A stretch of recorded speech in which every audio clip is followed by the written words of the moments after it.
আমরা বিরোধী করতেছে, বাইরের কোম্পানি দিতেছেন, তাহলে আমরা কেমনে শিখবো? আমরা শিখতে গেলে আমরা দিতে হবে, আমরা দিতে পারি না। স্যার ত্রিপুরার মানুষ কন্ট্রাক্টর যে বদগুলো করবে 1000 তার নিজের দেশে ভাড়া আনবো আমরা যদি দেয়, আমরা ক্ষমতা আছে ত্রিপুরা সে কয়েকজন আমি 1000 ক্ষমতা আছে। একজন আসলাম, এখন আমি দেখছি এখানে যারা বসে তপসদের মতো পারবে, এখন নাম বলে সকলেই বলতে হবে। তো তার জন্য ওনারা কথা বলার কারণে বলছি, আমিও দেখেছি লাইট হাউসের টেন্ডার হয়েছে, ইউডি ডিপার্টমেন্ট করেছে, সেন্ট্রাল গভর্নমেন্ট করেছে। তার মধ্যে যে লস হয়েছে, যাই হয়েছে, যে নিয়ম কারণে গুজরাটের একটা কোম্পানি পেয়েছি, দেখেছেন। তো এখন আগে থেকে আমি বলবো, আমার যারা যেমন আজকে শিববাবু এসে বলল, তো আপনাদেরকেও সেই জায়গায় কম্পিটিশন করা। আর ত্রিপুরার আমি টার্মস এন্ড কন্ডিশনে দেখে নেব যেই কাজগুলো আপনারা করতে পারেন, তো তাতে যাতে ত্রিপুরার কিন্তু আবার সঙ্গে সঙ্গে বাইরের রাস্তাটাও বন্ধ করতে পারবো না, কারণ কি 11,000-12,000 কোটি টাকা ন্যাশনাল হাইওয়েতে কাজ হবে আগামী 5 বছরের মধ্যে। ত্রিপুরাতে শুধু রেলওয়ে এবং NHIDCL 30,000 কোটি টাকা হবে কাজ, মিনিমাম 30,000 কোটি টাকা। তো সেগুলো তারপরে পিডব্লিউডির কাজ থাকবে, RDর কাজ থাকবে, ট্যুরিজমের ডিপার্টমেন্টের কাজ, সব কাজেই ঘুরে ফিরে আবার পিডব্লিউডির কাছে আসে। 80% কাজ পিডব্লিউডির কথা, RD কে 20% কাজ করে। তো এই সবগুলো আপনারা জানেন যে প্রধানমন্ত্রী সড়ক যোজনার মাধ্যমে হবে কাজ। আবার আমরা একটা পিডব্লিউডির সিদ্ধান্ত করেছি 2,000 কোটি টাকার একটা ADBর মাধ্যমে পিডব্লিউডি 2,000 কোটি টাকার কাজ করার জন্য একটা প্রস্তাব আমরা ADBর কাছে প্রথমে পাঠিয়েছি, এখন সেটাকে ফলো আপ করা হচ্ছে। যেটা শিবুসা এখন আমাকে বললেন যে স্যার আমাদেরকে দিলে তবে না আমরা করতে পারবো, এরাও তো আসবে, এসে আমাদেরকে সাহায্য নেবে, নিয়ে এরা করবে। এটা আমিও জানি, আমি তো দেখেছি যখন এই রোডটা হয়েছে আগরতলা টু সাবরুম রোড করার সময় কাজ তো এখানকার লোকের মাটি দিয়েছে, এখানকার লোকের বালু দিচ্ছে, এখানকার লোকের পাথর এনে দিচ্ছে। তো কি কন্ট্রাক্টর ওই সময় যে টেন্ডারটা হয়েছে 300-400 বা 500 কোটি টাকার টেন্ডার, তো স্বাভাবিকভাবে 500 কোটি টাকার টেন্ডার করার মতো ওই সময় টার্নওভার আমাদের ত্রিপুরার কাউর ছিল না। তো টার্নওভার তার জন্য সেখানে গিয়ে করতে পারেনি। আমার খেয়াল আছে আমার এখানে সঞ্জীব রঞ্জন চিফ সেক্রেটারি ছিল, যখন উনি গিয়ে ট্রান্সপোর্ট দপ্তরের সেক্রেটারি হলেন, আমি কিছু কাজ করার সময় स्पेशली ওনাকে ফোन করে বলেছি, संजीव जी इसको 50-50 करोड़ करके आप करिए ना, तो इससे हमारे लोग त्रिपुरा के लोकल कॉन्ट्रैक्टर है वो उसमें कम्पिट कर पाएगा। আর যদি বড় হয় কিছু করুন, বড় ঠিক আছে, বাইরের কন্ট্রাক্টর আসো, তাহলে এক্সপোজার আসবে, বাইরের এরা আসলে কম্পিটিশন আসবে।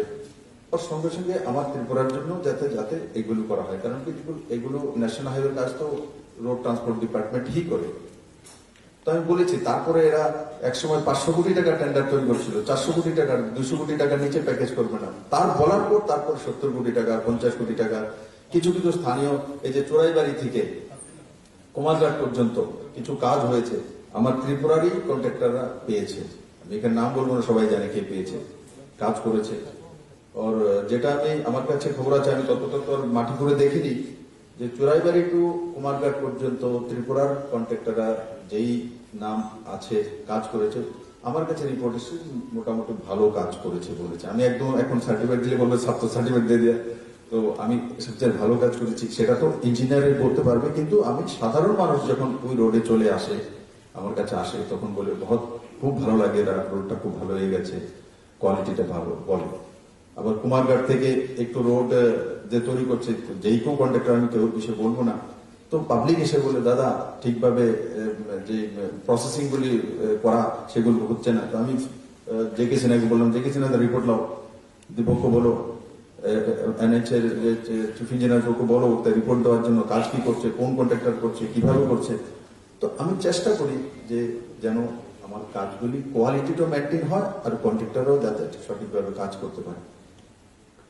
আমি শুভ সাহাকে ধন্যবাদ জানাবো যে উঠে এসে বলার যে হিম্মত রেখেছে। এমন কন্ট্রাক্টর আরো 2-4-10 জন এখানে আছে যে এই ধরনের কাজ করতে পারে, তাদের কাছে সেই ক্যাপাবিলিটি আছে। তো আগামী দিনে যাতে আপনারা সুযোগ পান তার জন্য আমি দেখবো, চেষ্টা করবো কি করা যেতে পারে। ওর সঙ্গে সঙ্গে বাইরেরদেরকেও আসতে দিন, এগুলো কাজ আপনারা একসঙ্গে সবগুলো কাজ করতে পারবেন না। আমি দেখেছি অনেক জায়গায়, আমি দেখি 2 বা 3 বার টেন্ডার হয়েছে, কেউ আসে না, এমনও হয়। তার জন্য দীপককে আমি বলেছি একবার, দীপকবাবু বলে দিন যে যে জায়গায়, আমি জানি যে কিছু কিছু জায়গায় প্রবলেম আছে। কিছুদিন আগে একটা প্রবলেম হয়েছে, আপনারা জানেন, কালকে ওরা রিলিজ হয়ে এসছে। তো সেটা কিভাবে রিলিজ হয়েছে, কি হয়েছে, আপনারা সবাই অবগত আছেন। অনেক কষ্ট হয়েছে আমার, কিন্তু আমাকে বসিয়েছেন তো আমাকে তো কাজ করতে হবে। আমি কাউকে ছাড়িনি, আমার দ্বারা যা যা প্রচেষ্টা সব করেছি, সব লাগিয়েছি, সব কাউকে ছাড়ি। তারপর দিয়ে, কারণ কি আমার একটাই লক্ষ্য ছিল, যদি এইভাবে যদি আমার কোনো ঠিকাদার কাজ করতে, তার লোক যদি তুলে নিয়ে যায়, তো আমার ডেভেলপমেন্ট ওয়ার্ক রুখে যাবে। আমি আইনে 30,000 কোটি টাকা কোথায় কাজ করবো, টেন্ডার কে কাজ করবে? তো আমি কালকেও ডিজিকে বলেছি, ভাই টিএসআর ক্যাম্প যেখানে যেখানে লাগবে দরকার সেখানে দাও। কন্ট্রাক্টররা যেখানে কাজ করবে তারা যাতে ইনসিকিউর ফিল না করে, ইঞ্জিনিয়াররা যেখানে যাবে তারা যাতে ইনসিকিউর না ফিল করে। যে যে এরিয়া, কয়েকটা এরিয়া আছে, কিন্তু আমার উপর বিশ্বাস রাখুন, ত্রিপুরার মানুষকে কিডন্যাপ করে নিয়ে রাখতে পারবো না আমি। কাম গাছ সন্দেহ সব লাগাতে হবে, সব সব তাকত লাগিয়ে দিই, দরকার হলে আমি কি দাঁড়াবো, এসে রেখে দিতে হবে। কিন্তু আপনারও মন ভাগবেন না, কারণ কি একটা শ্রেণী থাকে যে হয়রানি করা, ডিস্টারবেন্স তৈরি করা, হ্যাঁ, সিন ক্রিয়েট তৈরি করা, ওর ডেভেলপমেন্টকে রোখা। কিন্তু আমি আপনাদের সাথ চাই, যারা ইঞ্জিনিয়ার আছে তাদেরও চাই। এরা শুধু চাকরি করেন না, আমি আমার সাথী, এরা আমার টিম। এমনিতে মনে করে স্যার আমরা তো, আপনি তো মুখ্যমন্ত্রী, আমরা তো অফিসার, আপনার আন্ডারে কাজ করি। আমার আন্ডারে কেউ কাজ করে না, আমি সবার আন্ডারে কাজ করি।